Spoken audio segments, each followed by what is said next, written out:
Le feu rouge s'alluma au carrefour de l'avenue Park, et le bruit métallique de pièces heurtant la vitre fit lever les yeux de l'homme de son téléphone portable. Une petite fille, aux tresses défaites et aux vêtements tachés de terre, frappait désespérément à la fenêtre de la voiture. Ses yeux bruns étaient gonflés d'avoir tant pleuré. « S'il vous plaît, monsieur. Ma mère est malade. Elle a besoin d'aide. » La voix tremblante brisa le silence de l'intérieur luxueux du véhicule. L'homme au volant n'était pas n'importe qui. À 42 ans, il avait bâti un empire dans le secteur immobilier, avec des immeubles répartis sur toute la côte est. Son nom paraissait dans les magazines économiques, et sa fortune faisait l'objet de conversations lors des dîners mondains de l'élite. Mais rien de tout cela n'avait d'importance à cet instant. Il regarda l'enfant à travers la vitre blindée. Elle devait avoir 6, peut-être 7 ans. Pieds nus, tenant une petite boîte de conserve cabossée contenant quelques pièces. Le feu était encore rouge. Des passants pressés défilaient sur le trottoir, ignorant la scène comme si elle faisait partie du décor invisible de la ville. « Ma mère ne peut plus marcher. Elle doit aller à l'hôpital. » Les mots sortaient entre deux sanglots. La fillette désigna une ruelle étroite entre deux immeubles commerciaux, à quelques mètres de là.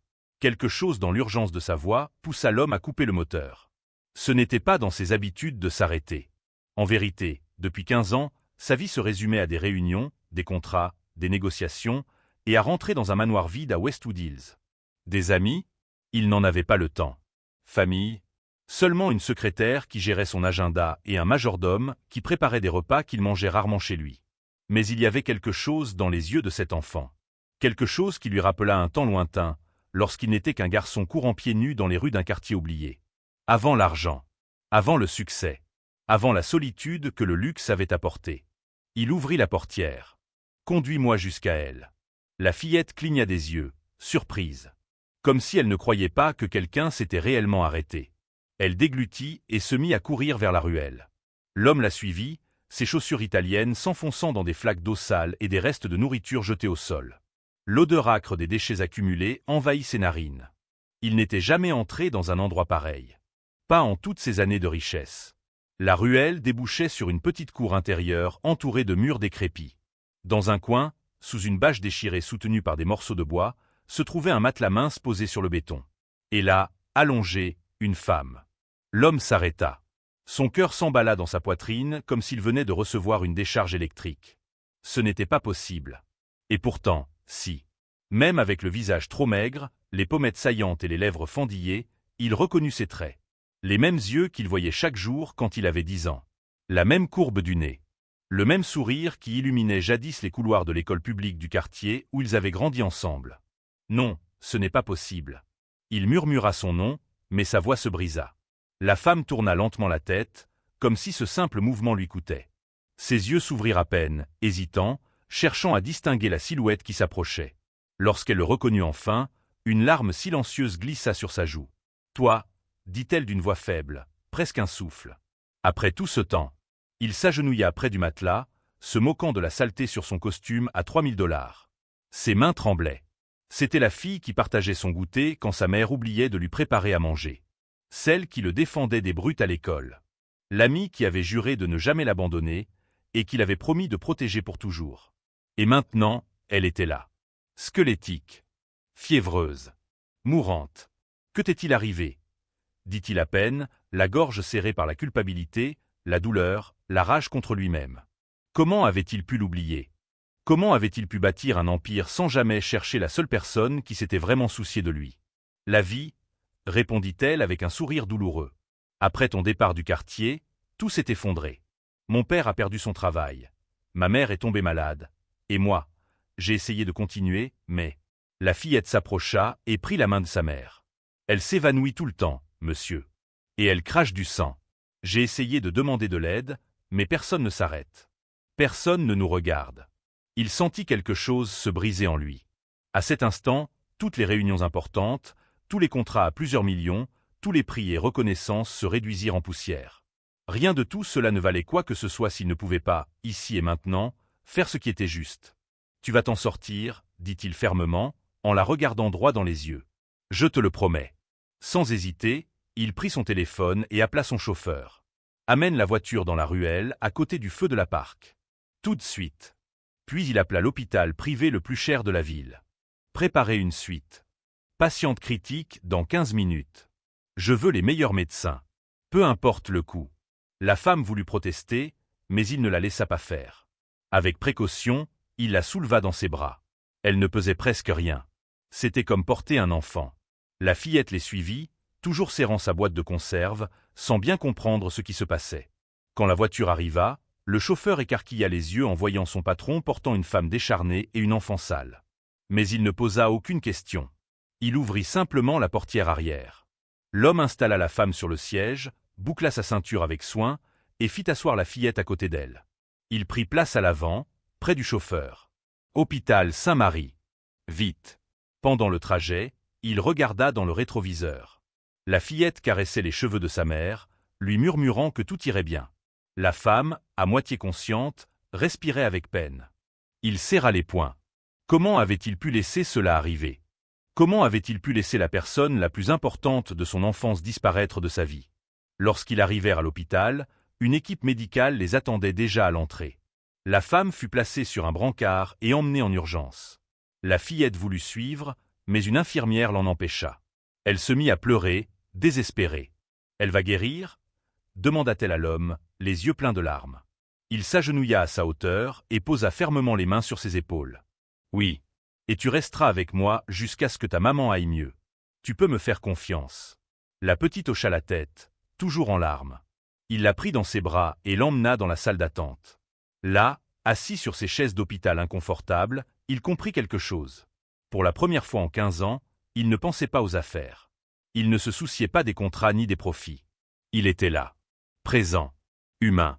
Et peut-être, juste peut-être, que cette rencontre au feu rouge n'était pas une coïncidence. Peut-être que c'était la chance que la vie lui offrait de réparer la plus grande erreur qu'il ait jamais commise, oublier d'où il venait et qui comptait vraiment. Si cette histoire vous plaît, n'oubliez pas de vous abonner à la chaîne pour découvrir la suite. 3 heures s'étaient écoulées dans la salle d'attente. La fillette s'était enfin endormie sur les genoux de l'homme, épuisée d'avoir tant pleuré. Il observait les médecins passer à toute allure dans les couloirs, chacun portant une planchette et un air grave. Personne ne venait donner de nouvelles. Le silence était étouffant. Lorsque l'horloge marqua 4 heures du matin, un médecin aux cheveux grisonnants apparut enfin. Son expression était sérieuse. L'homme sentit son estomac se nouer. « Monsieur, j'ai besoin de vous parler en privé. » Il regarda la fillette endormie. Avec précaution, il la déposa sur les sièges et la couvrit avec sa veste. Puis il suivit le médecin jusqu'à une salle isolée. Les murs blancs semblaient se refermer sur lui. « La situation est critique, » dit le médecin sans détour. « Dénutrition sévère, anémie profonde, pneumonie avancée et signes de tuberculose. Son corps est en défaillance multiple. Honnêtement, c'est un miracle qu'elle soit encore en vie. » L'homme sentit ses jambes fléchir. « Elle va survivre? Nous ferons tout ce qui est en notre pouvoir, mais je ne peux rien garantir. Les prochains jours seront décisifs. » Le médecin fit une pause. « Puis-je vous demander quel est votre lien avec la patiente? Nous avons besoin de ses antécédents médicaux, familiaux, d'éventuelles allergies. » Elle est. Il hésita. Que dire? Une amie d'enfance qu'il avait abandonnée? Quelqu'un qu'il avait promis de protéger et envers qui il avait échoué misérablement? Elle est importante pour moi. Très importante. Le médecin hocha la tête avec compréhension. Je vois. Elle est sous sédation pour l'instant. Vous pourrez la voir demain matin. Je vous conseille de rentrer vous reposer. Mais il ne rentra pas. Il retourna dans la salle d'attente, s'assit à côté de la fillette et resta là, observant sa poitrine se soulever et s'abaisser pendant qu'elle dormait. Cet enfant n'avait personne d'autre que cette femme qui se battait pour sa vie à quelques mètres de là. Et maintenant, elle n'avait plus personne d'autre que lui. Quand le soleil commença à se lever, la fillette se réveilla en sursaut. Il lui fallut quelques secondes pour se rappeler où elle se trouvait. Quand elle vit l'homme encore là, ses yeux se remplirent à nouveau de larmes. « Ma maman. Elle est vivante, » répondit-il aussitôt. « Les médecins s'occupent d'elle. Elle est forte. Elle va s'en sortir. » La fillette essuya ses larmes du revers de sa main sale. « Je n'ai rien mangé depuis hier matin. » Il se leva immédiatement. « On va arranger ça tout de suite. » Il l'emmena jusqu'à la cafétéria de l'hôpital. Il commanda des œufs brouillés, des crêpes, du jus d'orange, des fruits. Elle regardait tout cela comme si elle n'avait jamais vu autant de nourriture à la fois. Quand elle commença à manger, c'était avec une avidité qui brisait le cœur. Il dut lui demander d'y aller doucement, de peur qu'elle ne soit malade. « Comment t'appelles-tu » demanda-t-il en s'asseyant en face d'elle. Lily, répondit-elle la bouche pleine. Et vous? Il lui dit son nom, mais elle cligna simplement des yeux, confuse. Bien sûr. Pour elle, il n'était qu'un inconnu arrêté à un feu rouge. Elle n'avait aucune idée d'eux qui il était dans le monde des affaires. Et cela, étrangement, le réconfortait. Ta maman t'a déjà parlé de son enfance? Lily secoua la tête. Elle n'aime pas parler du passé. Elle dit que ça fait trop mal. Il comprit parfaitement. Probablement que oui, ça faisait mal. Se rappeler du temps où elle avait des rêves, des amis, une vie qui ne se résumait pas à survivre dans la rue. Il voulait en savoir plus, comprendre comment tout s'était effondré, mais ce n'était pas le moment. Après le petit déjeuner, il emmena Lily voir sa mère. La femme était reliée à plusieurs appareils, des tubes sortant de ses bras, un masque à oxygène couvrant son visage. Lily courut jusqu'au lit et prit sa main avec précaution. « Maman, l'homme de la voiture s'occupe de nous. Il est gentil. » La femme ouvrit lentement les yeux. Elle était encore faible, mais un peu plus consciente. Quand elle vit l'homme debout à la porte, ses lèvres tremblèrent. « Tu n'aurais pas dû, » murmura-t-elle derrière le masque. « Tu n'étais pas obligé de faire ça. »« Si, je devais le faire, » répondit-il en entrant dans la chambre. « Je t'ai laissé une fois. Je ne le referai pas. » Des larmes coulèrent sur son visage. « Tu devais partir. Ta mère avait trouvé ce travail dans un autre état. Tu méritais une vie meilleure. Et toi, tu ne la méritais pas ?» dit-il d'une voix plus dure qu'il ne l'aurait voulu. « Tu ne méritais pas que quelqu'un reste? Qu'on t'aide quand tout s'est effondré ?» Elle détourna le regard. « Les choses ne fonctionnent pas ainsi pour tout le monde. Tu le sais. » Il le savait. Il le savait trop bien. Grandir dans la pauvreté, c'était comme jouer à un jeu où les règles changeaient sans cesse et où tu n'avais jamais les bonnes cartes. Quelques-uns parvenaient à s'en sortir. La majorité sombrait. Et lui, il avait eu de la chance. Rien que de la chance. « Où vivais-tu » demanda-t-il, essayant de garder sa voix calme. « Dans un refuge » répondit Lily à la place de sa mère. Mais il y avait trop de monde. Et du bruit. Et maman ne pouvait pas dormir. Alors on est parti, on a vécu dans la rue. Depuis combien de temps? Environ 6 mois, dit la femme d'une voix faible. J'ai perdu mon emploi à la blanchisserie quand je suis tombée malade. Je n'ai plus pu payer le loyer. On a été expulsés. 6 mois dans la rue. Avec un enfant. Pendant qu'il dormait dans son manoir de 8 chambres. La culpabilité était un poids physique dans sa poitrine, l'écrasant de l'intérieur. C'est terminé, dit-il fermement. Tu vas te rétablir ici. Et quand tu sortiras, vous viendrez toutes les deux vivre avec moi. La femme écarquilla les yeux. Non, nous ne pouvons pas accepter ça. Je ne te demande pas la permission, répondit-il en croisant les bras. Je te dis ce qui va se passer. J'ai une maison immense où je vis seul. J'ai plus que les moyens nécessaires. Et j'ai une dette envers toi que je ne pourrai jamais rembourser. Tu ne me dois rien. Si, je te dois. Il s'approcha, serrant la rambarde du lit. Tu te souviens quand ces grands garçons m'ont volé mes baskets? La seule paire que j'avais? Tu t'es battu avec eux et tu les as récupérées.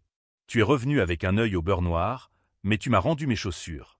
Elle esquissa un faible sourire. Tu avais tellement pleuré ce jour-là. Parce que je croyais que ma mère allait me battre pour les avoir perdues, répondit-il avec un sourire triste. Et tu te souviens quand ma mère est tombée malade et qu'on n'avait pas d'argent pour les médicaments? Ta mère a vendu son alliance pour les acheter. Vous avez fait ça pour moi. Et moi, qu'est-ce que j'ai fait en retour? Je suis parti de la ville et je ne me suis jamais retourné. Tu étais un enfant. Oui. Mais j'ai cessé de l'être depuis longtemps. Et pourtant je ne t'ai jamais cherché. Je n'ai jamais voulu savoir si tu allais bien. Sa voix se brisa. Je t'ai oublié. Et tu as failli mourir à cause de ça. Le silence envahit la chambre. Seuls les sons des machines médicales résonnaient entre les murs. Lily regardait l'un et l'autre, tentant de comprendre cette conversation pleine de douleur et de regret. « Je ne t'ai jamais oublié, » dit finalement la femme. « J'ai toujours souhaité ton bonheur. Quand j'ai vu ton nom dans les journaux, à la télévision, j'étais heureuse. Tu t'en es sorti. Tu as réussi. »« Je n'ai rien réussi du tout, » répondit-il en secouant la tête. « J'ai gagné de l'argent. Ce n'est pas ça, réussir. Réussir, c'est avoir quelqu'un avec qui partager. C'est avoir une raison de se lever le matin autre que gagner plus. C'est avoir de nouveau dans ma vie. » La femme ferma les yeux, des larmes coulant encore. Lily grimpa doucement sur le lit et serra sa mère dans ses bras. L'homme resta là, regardant la scène, ressentant quelque chose qu'il n'avait pas ressenti depuis des années. Un but. Enfin, après tant de vide, il avait un but. Un infirmier entra pour vérifier les signes vitaux, et il en profita pour passer quelques appels. D'abord, il annula toutes les réunions de la semaine. Sa secrétaire fut stupéfaite, mais il ne donna aucune explication. Ensuite, il appela son avocat personnel. « J'ai besoin que vous vous occupiez de quelque chose d'urgent. Je veux tous les dossiers médicaux de la patiente traités au Saint-Marie. Je veux m'assurer qu'elle reçoive les meilleurs soins possibles, sans aucune restriction. Et je veux les documents prêts pour une tutelle temporaire d'une mineure. » L'avocat posa 1000 questions, mais il ne répondit que le strict nécessaire. Cela ne regardait personne. C'était personnel. Plus personnel que tout le reste de sa vie. Quand il revint dans la chambre, Lily dormait encore, blottie contre sa mère. La femme regardait sa fille avec une tendresse infinie. Et lorsqu'elle le vit revenir, elle sourit. Un sourire fatigué, mais sincère. « Merci, murmura-t-elle. Merci de t'être arrêté au feu. Merci de ne pas avoir ignoré ma fille comme tous les autres. » Il ne répondit pas, parce qu'il n'y avait pas de mots assez forts pour exprimer ce qu'il ressentait. Il s'assit simplement sur la chaise près du lit et resta là, à veiller, comme elle l'avait fait pour lui, tant d'années auparavant. Une semaine s'était écoulée depuis cette nuit au feu rouge. La femme répondait bien au traitement, bien qu'elle soit encore très faible. Les médecins disaient que la récupération serait longue, possiblement des mois. Mais elle était vivante. Et c'était ce qui importait. Lily, en revanche, s'adaptait à la nouvelle réalité avec une facilité surprenante. L'homme l'emmena dans son manoir à Westwood Hills, et la fillette resta bouche bée en voyant l'ampleur de la maison. 8 chambres, une immense piscine, des jardins parfaitement entretenus et une vue spectaculaire sur la ville. « Tout cela est à toi ?» demanda-t-elle, les yeux écarquillés. « C'était, » répondit-il. « Maintenant c'est à nous. » Il donna à Lily la chambre à côté de la sienne, un espace immense avec salle de bain privée et balcon donnant sur le jardin. Il acheta de nouveaux vêtements, des jouets, des livres. Tout ce qu'un enfant devrait avoir et qu'elle n'avait jamais eu. Au début, elle avait peur de toucher aux objets, comme s'ils allaient se casser. Mais peu à peu, elle se détendit. Le chauffeur, qui au départ se méfiait de la situation, finit par s'attacher à la fillette. Il avait des petits-enfants du même âge et apportait des bonbons en cachette à chaque fois qu'il venait chercher son patron. La gouvernante, une dame stricte travaillant dans la maison depuis 10 ans, fondit en voyant Lily pour la première fois. Elle commença à préparer des plats spéciaux pour elle, s'assurant toujours qu'elle mangeait correctement. Mais pendant qu'il s'occupait de Lily, l'homme s'occupait également d'autre chose. Quelque chose que personne ne savait. Chaque nuit, après que la fillette se soit endormie, il se fermait dans son bureau et passait des appels. Il enquêtait. Il faisait des recherches. Il voulait comprendre exactement ce qui était arrivé à cette famille. Comment quelqu'un d'aussi important pour lui avait pu en arriver là? C'est grâce à un détective privé qu'il découvrit la vérité. Et la vérité était pire qu'il ne l'imaginait. Après son départ de la ville avec sa mère, la vie de la femme s'était lentement effondrée. Son père, qui travaillait dans une usine, eut un accident et devint invalide. Sans son salaire, la famille ne pouvait plus payer ses factures. Sa mère tomba malade du diabète et avait besoin de médicaments coûteux. La jeune femme, qui n'avait alors que 16 ans, quitta l'école pour travailler. Elle occupa 3 emplois à la fois pendant des années. Elle nettoyait des maisons le matin, travaillait dans un supermarché l'après-midi et faisait le ménage dans des bureaux le soir. Elle soutint ses parents jusqu'à leur mort. D'abord son père, des suites des complications de l'accident. Puis sa mère, lorsque le diabète évolua en insuffisance rénale. Quand elle se retrouva enfin seule, elle avait 25 ans. Fatiguée, sans éducation formelle, sans perspective. C'est alors qu'elle rencontra un homme qui promit de s'occuper d'elle. Ils se marièrent rapidement. Lily naquit 1 an plus tard. Et pendant 2 ans, il sembla que les choses allaient enfin s'améliorer. Mais le mari commença à boire. Les disputes devinrent constantes. Et une nuit, il disparut simplement.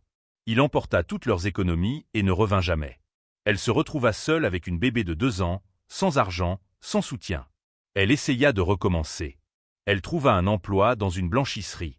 Elle travaillait 12 heures par jour, 6 jours par semaine. Lily restait dans un refuge communautaire pendant que sa mère travaillait. Elle vivait dans un appartement minuscule, mais il était à elle. Elles avaient un toit, de la nourriture, de la dignité. Jusqu'au moment où elle tomba malade. Au début, ce n'était que des toux. Puis la fièvre arriva. La faiblesse.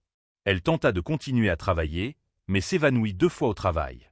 Elle fut renvoyée. Sans salaire, elle ne put payer le loyer.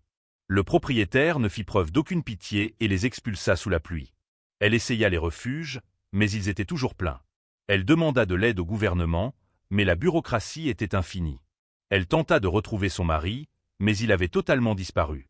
Et pendant ce temps, la maladie avançait, dévorant ses forces, détruisant son corps, la tuant lentement. Lorsque l'homme termina de lire le rapport du détective, ses mains tremblaient. Chaque page était un coup de poignard. Elle avait tant souffert, tant lutté. Et lui, où était-il? À construire des empires, acheter des voitures de luxe, dîner dans des restaurants chers, vivre une vie qui n'avait même pas de sens. Il ferma le dossier et regarda par la fenêtre de son bureau. En bas, dans le jardin illuminé, Lily jouait avec la gouvernante, riant aux éclats en courant après les lucioles. Ce rire était réel, pur, et il devait s'assurer qu'il continue ainsi. Le lendemain, il fit quelque chose qui surprit tous ceux qui l'entouraient. Il convoqua une réunion avec ses principaux dirigeants et annonça qu'il allait s'éloigner temporairement de l'entreprise.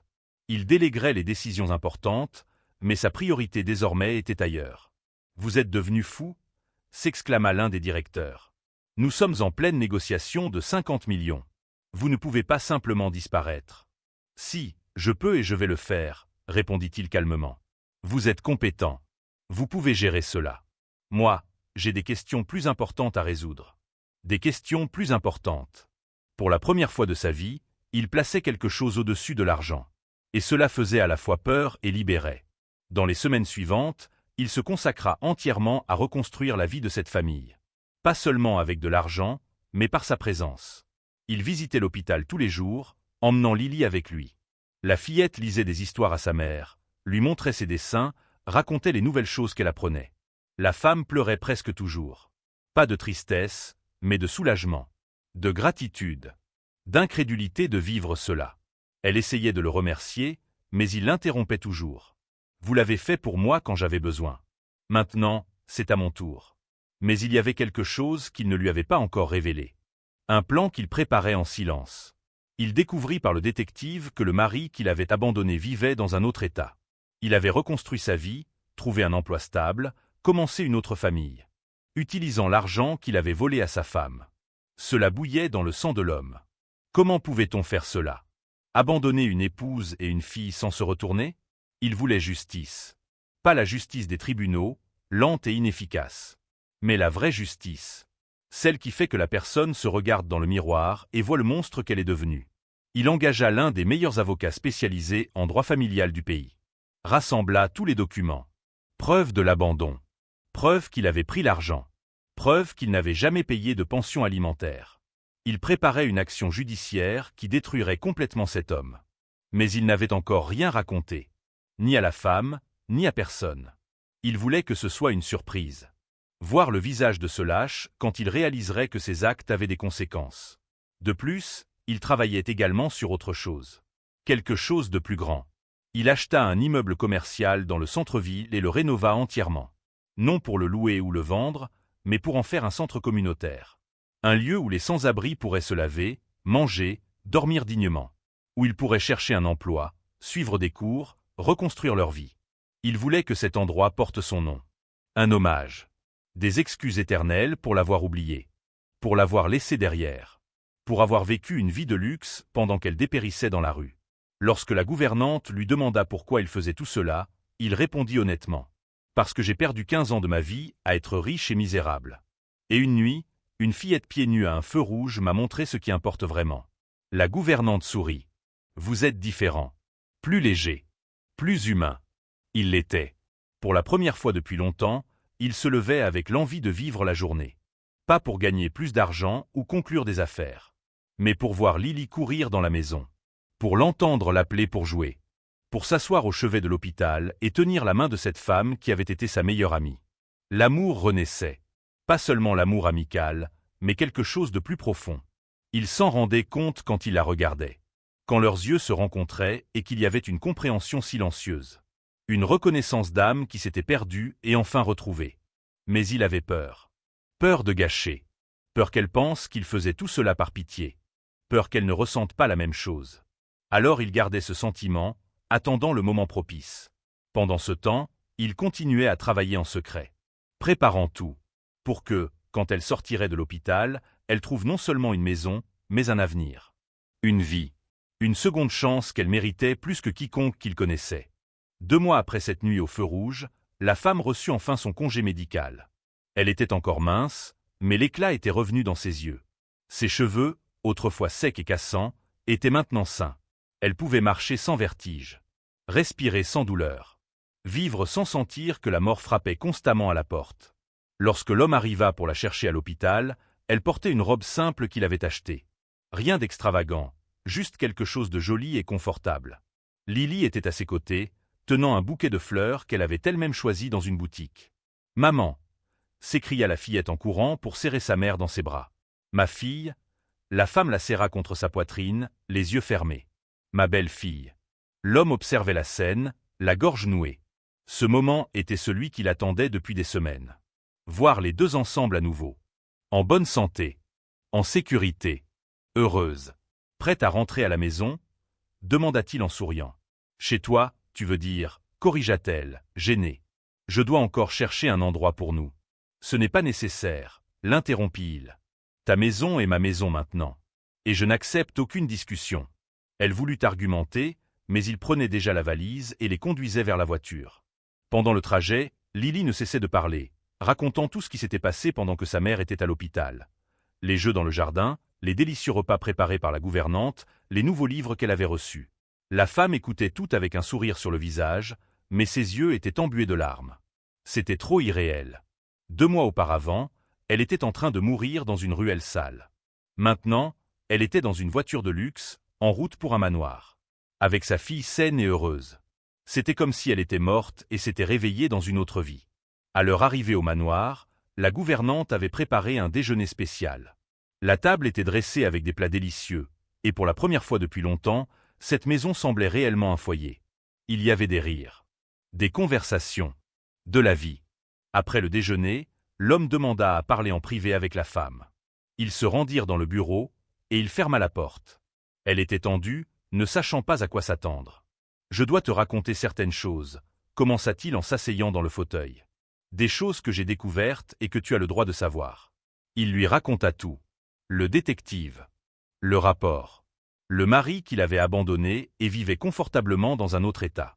Elle écouta en silence, le visage devenant de plus en plus pâle. « Je savais qu'il avait refait sa vie », murmura-t-elle à la fin. « Mais je ne savais pas qu'il allait bien. Je pensais qu'il avait échoué aussi. » « Il ne mérite pas d'aller bien, » dit l'homme d'une voix dure. « Pas après ce qu'il a fait à toi. » À Lily. Elle secoua la tête. « Peu importe maintenant. Je veux juste aller de l'avant. »« Si, ça compte, » répliqua-t-il en se levant et en prenant un dossier sur la table. « C'est pourquoi j'ai déjà engagé une action judiciaire contre lui. Je réclame tout ce qu'il te doit. Pension en retard, dommages moraux, abandon. Mon avocat dit que le dossier est solide. Il paiera pour ce qu'il a fait. » La femme écarquilla les yeux. « Tu as fait ça sans me consulter ?»« Oui, » admit-il. « Parce que je savais que tu aurais dit que ça n'en valait pas la peine. Que tu aurais préféré oublier. Mais je ne laisserai pas passer ça. » Elle resta silencieuse un long moment. Puis, à sa surprise, elle commença à pleurer. Pas de tristesse, mais de quelque chose qu'elle n'avait pas ressenti depuis longtemps. Quelqu'un se battait pour elle. Quelqu'un se souciait assez pour chercher justice en son nom. « Merci, » dit-elle entre les larmes. « Merci de t'en être soucié. » Il s'agenouilla devant elle et prit ses mains. « Je me suis toujours soucié de toi. J'ai juste mis trop de temps à m'en rendre compte. » Leurs yeux se rencontrèrent. Et à ce moment, quelque chose changea. L'amitié d'enfance, endormie depuis des années, se transforma en quelque chose de plus grand. Il vit en elle non seulement la fillette courageuse qui défendait les plus faibles dans la cour d'école, mais aussi la femme forte qui avait survécu à l'enfer et réussissait encore à sourire. À aimer. Et elle vit en lui non seulement le garçon timide qui partageait son goûter, mais l'homme qui s'était arrêté quand tous les autres passaient, qui avait tendu la main quand personne ne regardait. « Il y a une autre chose, » dit-il en se levant et en marchant vers la fenêtre. « J'ai acheté un immeuble dans le centre-ville. Je vais le transformer en centre communautaire. Un endroit où les personnes en situation de vulnérabilité pourront reconstruire leur vie. Et je veux que tu travailles avec moi là-dessus. » Elle resta bouche bée. « Travailler ? Mais je n'ai pas les qualifications pour. »« Tu as la seule qualification qui compte, » l'interrompit-il. « Tu as vécu cela. Tu sais ce dont ces gens ont besoin parce que tu as été l'une d'eux. Aucun diplôme au monde ne peut enseigner ça. Je ne sais pas quoi dire. Dis oui, » sourit-il. « Dis que tu vas m'aider à faire la différence. À faire ce qui aurait dû être fait depuis longtemps. » Elle essuya ses larmes et acquiesça. Oui, je le ferai. Dans les semaines qui suivirent, ils travaillèrent ensemble sur le projet du centre communautaire. Planifiant chaque détail. Ils voulaient des toilettes dignes, une cuisine équipée, des chambres propres. Elle proposait des idées auxquelles ils n'auraient jamais pensé. Un espace pour les enfants pendant que les parents cherchaient un emploi, une buanderie où les gens pourraient laver leurs vêtements, un placard avec des habits donnés triés par taille. La connexion entre eux grandissait chaque jour. De petits contacts accidentels. Des regards qui duraient une seconde de plus. Des conversations qui s'étiraient tard dans la nuit. Lily le remarquait et souriait, espérant qu'ils admettent enfin l'évidence. C'est lors d'une de ces soirées, alors qu'il révisait les plans dans le bureau, qu'il eut enfin le courage. « Puis-je te demander quelque chose ?»« Bien sûr, » répondit-elle en le regardant. « As-tu déjà pensé à recommencer ? Pas seulement la vie, mais l'amour ?» Elle rougit. « Je ne sais pas si je suis prête pour ça. Et si tu connaissais déjà la personne ?» dit-il en prenant délicatement sa main. « Et si cette personne avait toujours été là, attendant que tu guérisses, que tu te remettes, pour enfin dire ce qu'elle ressent ?» Elle regarda sa main sur la sienne. « Tu parles de nous, avoua-t-il. Je suis amoureux de toi. Pas du souvenir de la fillette que tu étais, mais de la femme incroyable que tu es. Forte, courageuse, résiliente. Et je sais que c'est trop tôt, je sais que tu as traversé tant d'épreuves, mais je devais le dire. Parce que je ne veux plus perdre de temps. J'ai déjà perdu 15 ans. Je ne veux plus en perdre un seul. » Les larmes revinrent dans ses yeux. Mais cette fois, c'étaient des larmes de bonheur. « Moi aussi je ressens ça. Depuis que tu m'as prise dans tes bras dans cette ruelle. Depuis que tu m'as regardé comme si j'avais encore de l'importance. Comme si je valais encore quelque chose. Tu as toujours valu, dit-il en s'approchant. Et tu vaudras toujours. » Ils s'embrassèrent. Un baiser doux, chargé d'années de manque et de promesses non dites. Lorsqu'ils se séparèrent, ils pleuraient et souriaient en même temps. Lily, qui espionnait par la porte entrebâillée, poussa un petit cri de joie et courut les enlacer tous les deux. Tous trois restèrent ainsi, enfin formant ce qui aurait toujours dû être une famille. Une semaine plus tard, la notification judiciaire arriva à l'ex-mari. Il tenta d'échapper à ses responsabilités, mais les avocats de l'homme étaient implacables. En quelques mois, il serait obligé de payer tout ce qu'il devait. La justice était enfin rendue. Et le centre communautaire ouvrit ses portes 3 mois plus tard. Le jour de l'inauguration, des centaines de personnes étaient présentes. La femme était aux côtés de l'homme, tenant la main de Lily. Lorsqu'ils coupèrent le ruban, elle pouvait à peine croire que c'était réel. Que sa vie avait tant changé. L'amour avait triomphé. La compassion avait triomphé. Et enfin, après tant de souffrances, elle était chez elle. 1 an s'était écoulé depuis cette nuit pluvieuse au feu rouge. La vie s'était transformée de façon qu'aucun d'eux n'aurait pu imaginer. Le centre communautaire fonctionnait à plein régime, accueillant plus de 200 personnes par semaine. La femme coordonnait tout avec maîtrise, utilisant sa propre expérience pour comprendre exactement ce dont chaque personne avait besoin. Elle ne traitait personne avec pitié. Elle traitait avec respect, avec dignité. Elle offrait non seulement nourriture et abri, mais aussi des opportunités réelles. Des cours professionnels, des contacts avec des entreprises partenaires, un soutien psychologique. En 12 mois, plus de 50 personnes avaient trouvé un emploi stable et quitté la rue. Des histoires de renouveau qu'elle célébrait comme si c'était ses propres victoires. L'homme observait tout avec fierté. Il était retourné à l'entreprise, mais différemment. Il n'était plus obsédé par les profits et l'expansion.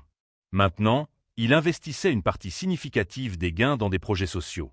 Il ouvrit 2 autres centres communautaires dans des villes voisines.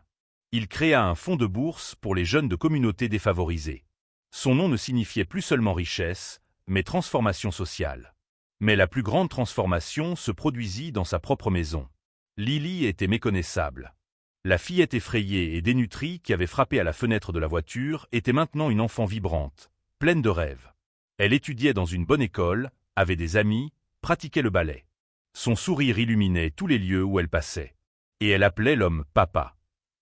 Au début, il resta sans réaction lorsqu'il l'entendit pour la première fois. Il dînait, et Lily dit simplement « Papa, tu peux m'aider avec les devoirs de maths après ?» Comme si c'était la chose la plus naturelle au monde. Il sentit ses yeux brûler, mais il se contenta d'acquiescer. Plus tard, seul dans sa chambre, il pleura. Il pleura de bonheur. Il pleura du privilège d'être appelé ainsi par cette merveilleuse enfant. La femme aussi s'épanouit. Son corps retrouva pleinement la santé. Ses cheveux devinrent longs et brillants. Elle portait des vêtements simples mais élégants. Elle riait facilement, chantait en préparant le petit déjeuner. C'était comme si la personne qu'elle aurait toujours dû être avait enfin la place d'exister. Et l'amour entre eux grandissait chaque jour. Ce n'était pas seulement de la passion, bien qu'il y en ait aussi. C'était de la complicité. Une certitude d'avoir trouvé la bonne personne au bon moment. Ou peut-être au mauvais moment qui devint juste. Un soir de vendredi, après que Lily se fut endormie, ils étaient sur la terrasse du manoir, observant les lumières de la ville. Ils tenaient sa main, entrelaçant leurs doigts. Le silence était confortable. Ils n'avaient pas besoin de parler tout le temps. Être simplement ensemble suffisait. « Tu sais à quoi je pensais » rompit-elle le silence. « À quoi » ? Ce jour-là, au feu rouge. Si tu ne t'étais pas arrêté, je crois que nous ne serions pas ici aujourd'hui. Je crois que j'aurais. Il serra sa main. N'y pense pas. Mais c'est vrai, insista T.L. J'étais au bout du rouleau. Quelques jours de plus et j'aurais abandonné. J'aurais laissé Lily dans un refuge et j'aurais simplement disparu. C'est ça quoi je pensais chaque nuit. Qu'elle irait mieux sans moi. Lily n'irait jamais mieux sans toi, dit-il en se tournant vers elle. Tu es la personne la plus forte que je connaisse. Tu as survécu à des choses qui auraient détruit n'importe qui. Et pourtant, tu n'as jamais perdu la capacité d'aimer, de prendre soin, d'être gentille. Elle sourit, mais c'était un sourire triste. Tu m'as sauvé. Tu sais ça, n'est-ce pas? Non, dit-il en secouant la tête. C'est toi qui m'as sauvé. J'étais vivant, mais je ne vivais pas. J'avais tout et je n'avais rien. Et puis une fillette de 7 ans a frappé à ma fenêtre et m'a montré ce qui importait vraiment. Vous m'avez toutes les deux sauvées. Elle appuya sa tête contre son épaule. Alors nous nous sommes sauvés mutuellement. Ils restèrent là des heures, profitant simplement de la compagnie de l'autre. Jusqu'à ce qu'il se lève, sorte quelque chose de sa poche et s'agenouille devant elle. « Que fais-tu » s'exclama T.L., les yeux écarquillés. Quelque chose que j'aurais dû faire il y a longtemps. Il ouvrit la petite boîte, révélant une bague simple mais magnifique. Je ne veux plus passer un seul jour sans toi officiellement à mes côtés. Je ne veux plus te présenter comme amie ou comme la coordinatrice du centre. Je veux que le monde sache que tu es à moi. Et que je suis à toi. Pour toujours. Veux-tu m'épouser ? Les larmes coulèrent sur son visage. Tu es sûr ? Je viens avec un passé. Avec une histoire. Avec des cicatrices. Je veux tout, sourit-il. Chaque cicatrice, chaque histoire, chaque partie de toi. Alors, veux-tu m'épouser ? Oui, s'écria-t-elle en l'embrassant. Oui, 1000 fois oui. Ils se marièrent 3 mois plus tard, lors d'une cérémonie intime dans le jardin du manoir. Lily fut la petite demoiselle d'honneur, portant une robe rose qu'elle avait choisie elle-même. La gouvernante et le chauffeur étaient les témoins. Certaines personnes du centre communautaire étaient présentes, assistant à ce moment magique. Quand ils échangèrent leurs vœux, il n'y eut pas un seul œil sec dans le jardin. L'homme promit d'aimer, d'honorer et de protéger. Il promit de ne plus jamais oublier ce qui compte vraiment. Il promit d'être le père que Lily méritait et le mari que sa femme avait toujours rêvé d'avoir. Et elle promit d'aimer dans les bons et les mauvais jours. Elle promit de construire avec lui non seulement une famille, mais un héritage d'amour et de compassion. Elle promit de ne plus jamais laisser la douleur du passé voler la joie du présent. Quand ils s'embrassèrent en tant que mari et femme, Lily cria de joie et courut les enlacer tous les deux. Et là, dans cette étreinte chaleureuse, ils étaient enfin complets. Les années suivantes furent les plus heureuses de leur vie. Le centre communautaire s'étendit à d'autres villes, aidant des milliers de personnes. Lily grandit forte et confiante, rêvant de devenir médecin pour aider des personnes comme sa mère. Et 2 ans après le mariage, un garçon naquit. Un bébé en parfaite santé, avec le sourire de sa mère et les yeux de son père. Quand l'homme tenait son fils dans ses bras, il se souvenait de cette nuit au feu rouge. De la fillette pieds nus frappant à la fenêtre. De l'avoir presque ignorée. De presque continuer sa route comme tout le monde. Et ce qu'il aurait perdu s'il l'avait fait. Il aurait tout perdu ce qui compte vraiment. Parce qu'au final, il avait appris la leçon la plus précieuse. La véritable richesse ne se trouve pas dans les comptes bancaires ou les immeubles à son nom. Elle se trouve dans les personnes que l'on aime. Dans les vies que l'on touche. Dans la différence que l'on fait quand on choisit de s'arrêter, de regarder et de tendre la main. Un simple acte de compassion peut tout changer. Peut sauver une vie. Peut reconstruire une famille. Peut transformer un homme vide en père aimant. Peut prendre une fin tragique et la réécrire en quelque chose de beau. Et tout commence quand on choisit de s'arrêter au feu rouge. Quand on choisit de regarder l'enfant pieds nus demandant de l'aide. Quand on choisit d'être humain dans une ville qui enseigne l'indifférence. Cette nuit-là, il y a tant d'années, il fit le bon choix. Et ce choix n'a pas seulement sauvé 2 vies. Il en a sauvé 3. car lui aussi avait besoin d'être sauvé. Il ne le savait juste pas encore. L'amour a toujours été la réponse. Il était juste trop perdu pour le voir. Mais grâce à une fillette courageuse et une mère guerrière, il retrouva enfin le chemin de la maison. Et cette maison n'était pas faite de briques et de marbre. Elle était faite d'étreintes, de rires, de larmes partagées et de promesses tenues. Elle était faite de famille.